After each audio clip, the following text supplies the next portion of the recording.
Many people think managing money well requires a finance degree, or years of experience in a bank, or a complicated spreadsheet system. None of that is true. Personal finance is actually a game of very small habits, habits that anyone can do. Starting today, in this video, I am giving you 9 of those habits. Each one takes under 5 minutes a week, but done consistently, your wallet will change in ways that feel like magic. You do not need to do all 9 tomorrow. Just pick one, start with one, and watch what happens. Welcome to Kuripot Club, and welcome to the 9 habits that will quietly change your life. Let's go. Habit number 1, and this one will permanently change how you see every purchase. Calculate your real hourly rate. Not the number on your payslip, your real rate. Let me show you what I mean. Imagine your monthly salary is $30,000. You work 8 hours a day, 5 days a week. On paper, your hourly rate is $187. Sounds okay, but here is what that number hides. To show up for those 8 hours at the office, you spend 2 hours commuting by MRT and jeepney. You spend 30 minutes preparing each morning, and your take-home after SSS, PhilHealth, and Pag-IBIG contributions? Not $30,000. Maybe $26,000 or $27,000. When you divide your real take-home by your real total hours, that $187 drops to around $130. That is your true hourly rate. Now here is what this changes. The next time you see something you want to buy, ask yourself one question. How many hours of my life does this cost? A 1-300 night out. That is 10 hours of your life. A 3,000 online shopping impulse? 23 hours. Suddenly, everything has a different price tag. Open your phone right now. Calculate your real number. Share it in the comments. I read every single one. Habit number 2. This is the most powerful psychological trick in personal finance. Automate your savings before you see the money. Here is the uncomfortable truth about human willpower. Research consistently shows one thing. People who wait until the end of the month to save whatever is left save almost nothing, because life fills the space. Expenses expand to consume whatever is available. But here is the beautiful flip side. People who automate savings the moment salary arrives consistently hit their financial goals faster. Why? Because out of sight means out of mind. When the money is gone before you see it, your brain adjusts to living on what remains. Here is how I do it. My salary arrives on the 15th of every month.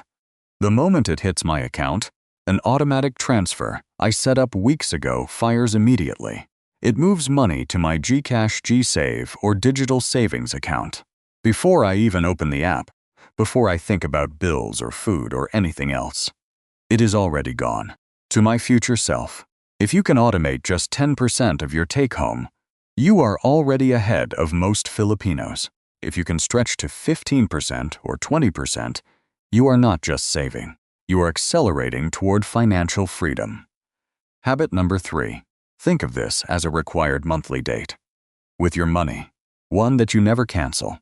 Once a month, on a fixed date, you review your cash flow, and you sort it into 3 buckets. Using the 50-30-20 rule. Bucket 1. 50% for needs, rent, groceries, utilities, commute, the things you cannot live without. Bucket 2. 30% for wants, milk tea, Jollibee dates, weekend streaming, the things that make life enjoyable. Bucket 3. 20% for savings and investment. This bucket is untouchable, sacred, non-negotiable. Now I know what you are thinking. My rent alone is already 40% of my salary. The 50% bucket is impossible. I hear you. Metro Manila is expensive, especially in Makati, BGC, Quezon City. If your needs run at 55% or even 60%, that is reality. That is acceptable. But remember one non-negotiable rule. Never sacrifice the 20% savings bucket to compensate. Cut the wants bucket instead. One less milk tea, one less impulse buy. But never cut your future. Habit number 4. This sounds like a textbook lesson, but I promise you, most people get this wrong their entire lives. Know the difference between assets and liabilities. Here is the simplest version I know. An asset puts money into your pocket over time. A liability takes money out of your pocket over time. That is it. That is the whole lesson. Now let me give you the painful Filipino example. The brand new car. Many Filipinos see a car as an investment, a status symbol, a sign of success. But let us look at the real numbers. Monthly car loan amortization, 15,000. Monthly gasoline, 4,000 to 6,000. Insurance, 1,500 per month. Parking fees in the city, PREN 2,000 to 3,000. Maintenance and registration, 1,000 per month average. Total monthly car cost, 24,000 to 26,000. And the moment you drove it off the lot, it already lost 20% of its value.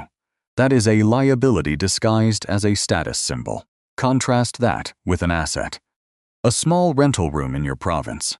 A dividend-paying stock in a Philippine company. A digital product that sells while you sleep. These put money into your pocket every month without you trading more hours for it. Before your next big purchase, pause. Ask one question. Will this feed me, or will I have to feed it? Habit number 5. Think of this like stepping on a scale, except instead of weight, you measure financial health. Your net worth is a simple formula. Everything you own minus everything you owe. That number is your true financial position. Let me give you a real Philippines example. You have savings and investments, 150,000. You have a car with current value, 400,000. You owe on your car loan, 320,000. You owe on a credit card, 25,000. Your net worth, 150,000 plus 400,000 minus 320,000 minus 25,000, 205,000. That is your real number, not the salary, not the car, the net. I used to check my net worth monthly, and I realized that was a mistake, especially if you invest in stocks or UITF. The PSA can drop 10% in a single month. Watching your net worth fall every 4 weeks only creates anxiety and bad decisions. So, I shifted to quarterly reviews. Every 3 months. That time frame is long enough to see real trends, and short enough to course correct if needed. One simple number. Once a quarter. Is it going up? Good. Stay the course. Is it going down? Time to understand why. Habit number 6. This is a quick confidence test, and I promise it is easier than you think. Every quarter, negotiate one bill. Filipino culture makes us polite. We avoid confrontation. We see the bill, we pay it quietly. But here is what companies know that we forget. Keeping an existing customer costs 5 to 7 times less than finding a new one. That is your leverage. You have more power than you think. What can Filipinos actually negotiate? Credit card annual fee. Call BDO, BPI, or Metrobank. Many will waive it if you simply ask. Internet plan. Call Globe or PLT. Ask for a retention promo or speed upgrade at the same price. Gym membership. When your contract is about to expire, ask for the renewal rate. It is almost always lower. The script is simple. I have been a loyal customer for X years. I love your service, but I am looking at competitors. Is there any loyalty promo or discount you can offer? Calm, honest, firm. If the first agent says no, ask for a supervisor or call back at a different time. Remember, if you do not ask, the answer is always no. Habit number 7. Look in the mirror. What you see is your most valuable asset, not your savings account, not your Pag-IBIG contributions, not the condo your parents want you to buy. You, your skills, your mind. Here is a calculation that changed how I think. The average Filipino professional earns somewhere between 5 to 15 million over a 30 to 40-year career. Now imagine you invest in one new skill, a digital marketing certificate, English proficiency for a BPO promotion, a tech skill that qualifies you for remote work. If that skill increases your income by just 10% over a 30-year career, that is 500,000 to 15 million extra from one course. That is the return no stock market can guarantee. I used to resist paying for online courses. I told myself, everything is free on YouTube. And I was right and wrong. Free learning is excellent, but it costs you time. You must search, filter, organize, and self-pace. When you pay for a structured course, you are buying someone else's 10 years of experience, compressed into 10 hours. That is not an expense. That is the fastest shortcut money can buy. Habit number 8. This one contains a paradox that surprises everyone. Starting early beats having more money. Let me show you with two Filipinos. Sophia starts at 22 years old. She invests $2,000 a month. She does this for exactly 10 years. Then she stops completely. Never adds another peso. Total invested, $240,000. Miguel starts at 32. Same $2,000 a month. But he never stops. He invests consistently for 23 years until he turns 55. Total invested, $552,000. At 55, who has more money? With a 9% annual return. Sophia, approximately $3.2 million.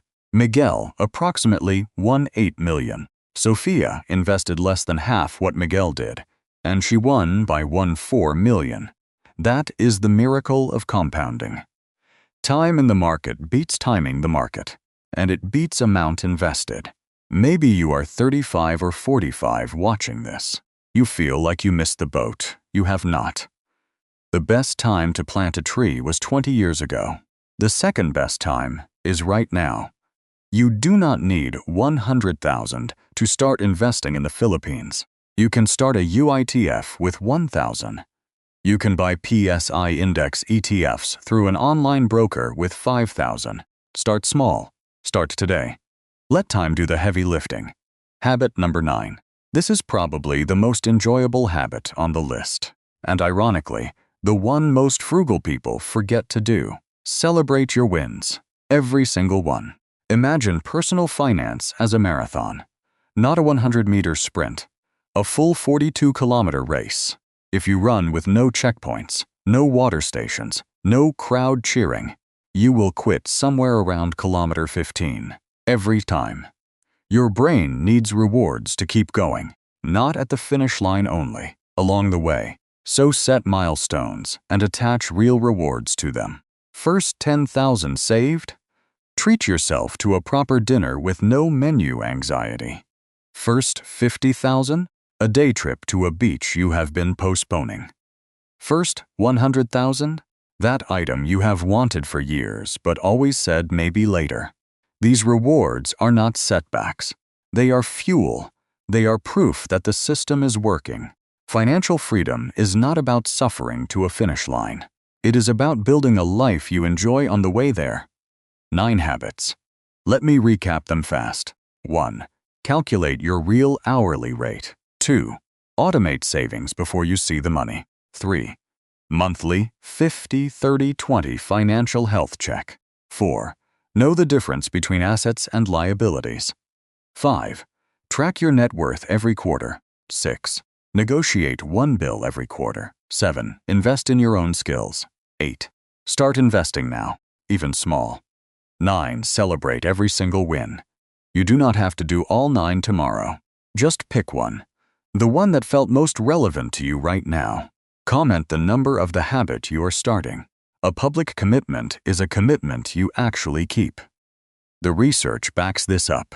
In our next video, we go into the Filipino money mindset, why we were raised to feel that talking about money is shameful, and how one shift in your daily language can permanently rewrite your financial story. Take care of yourself. Take care of your pesos. Welcome to the Kuripot Club.